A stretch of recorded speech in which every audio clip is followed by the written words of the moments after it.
Nice one, Cyril. Welcome to Nice One, Cyril Extra Time. The little top-up you didn't ask for, but desperately need after another week of supporting Spurs. Today, I'll be looking at the players who act like they care more than we do.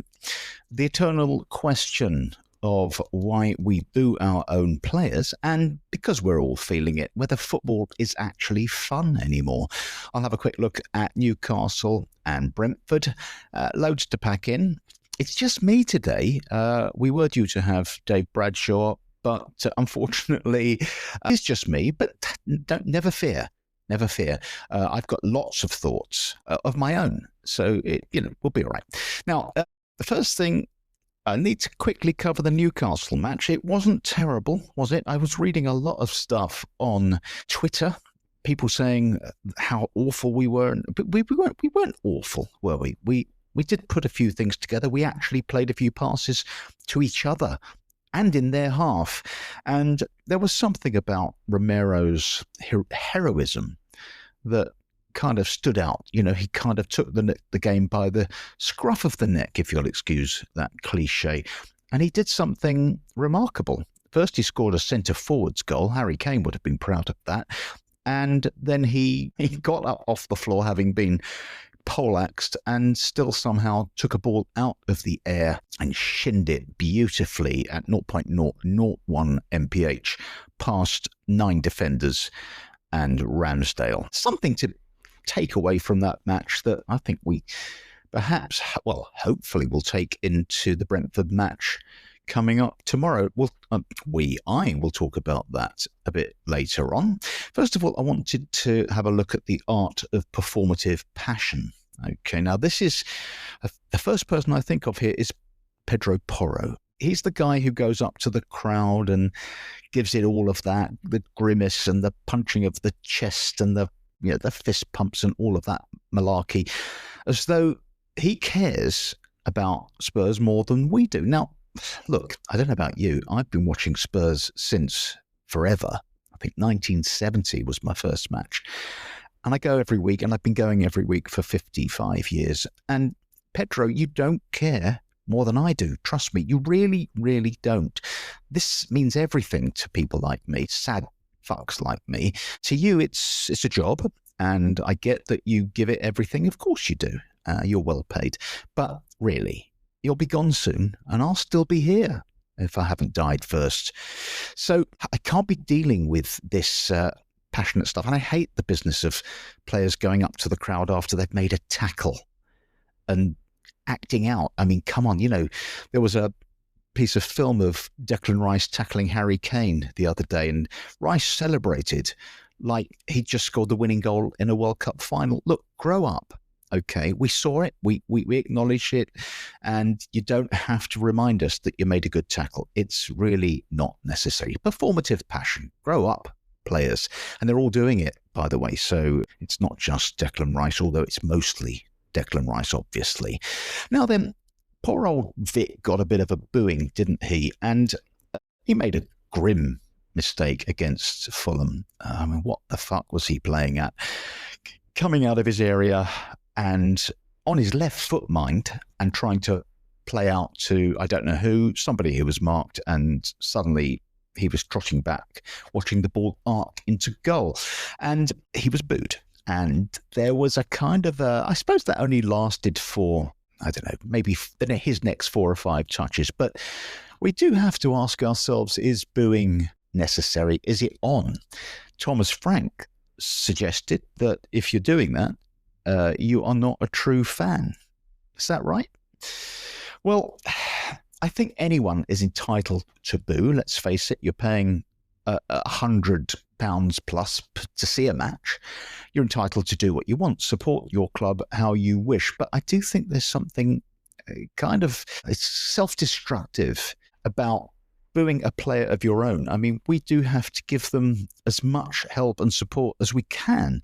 And he knows he's made a mistake. We know he's made a mistake. Yes, we fucking hate him for those couple of minutes, but booing, no, he's still going to be in goal for us for the rest of the match. Still going to be there for the next match, let's face it. And Vicario specifically has bailed us out a few times in over the last few matches, and we all know he's got his flaws, but really, come on.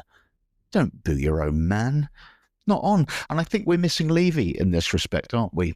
Because he's the focal point for booing, or he was. And, I think ordinarily if after that kind of mistake, the crowd would be booing Levy out. And you know where you stand with that, but focusing on a player, I don't think so. And it leads on to the next question. Is football still fun? Or are we all just addicted to suffering? Well, this is a Spurs-centric question. Are we addicted to suffering? I have asked myself this down the years, because we've not won much in my 55 years. A few FA Cups, a couple of Carabaos or League Cups, and the odd European triumph. It's not a lot for a club that considers itself to be, a big club. I don't know what that really means. What does that mean, big club? We've got a big stadium, but we've not won enough to call ourselves a big club. So are we addicted to suffering? Were Harry Redknapp and Poch's eras actually good?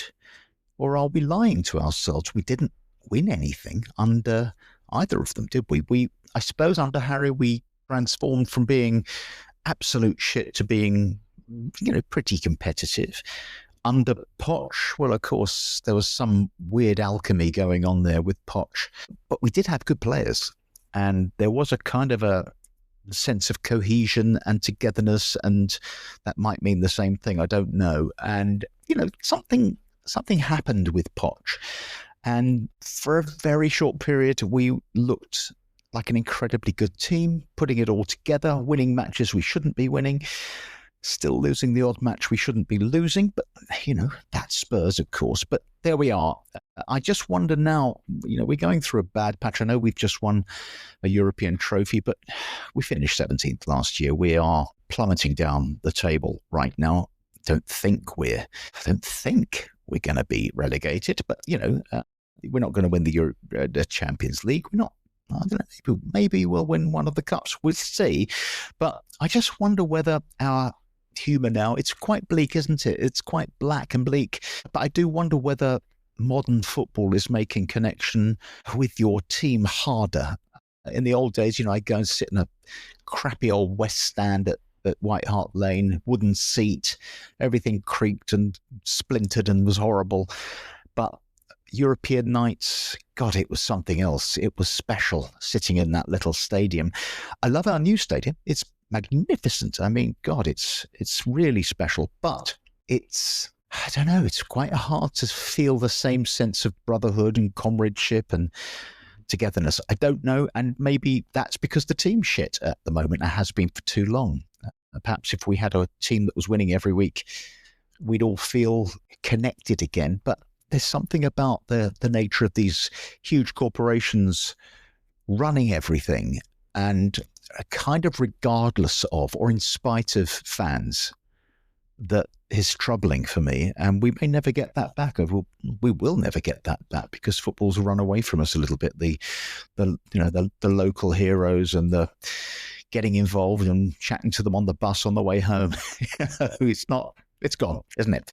So I'm done. I mean, my voice is going a bit. I'm not going to do this again, I don't think. Brentford coming up, and this is Thomas Frank's old team, now managed by his set piece coach, Andrews.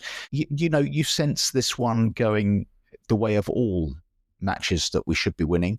They didn't do too badly, Brentford, did they, against the Goons the other day? I don't know. Anyway, my prediction for what it's worth is it's going to be a draw, a 1-1 or a 2-1. I'm wrong every week, so we shall see. Anyway, thank you for joining me. I'm sorry if this little diatribe has got on your tits. Next week, I will definitely have Kev Acott with me to talk about all manner of nonsense. Thanks for joining me. Don't forget to join the Big Pod with me, Kev Acott, Julie Welch, and our new guest, Chris Askham, who'll be joining us on the Monday recording. Have a great weekend. Enjoy Brentford. Go on, you Spurs.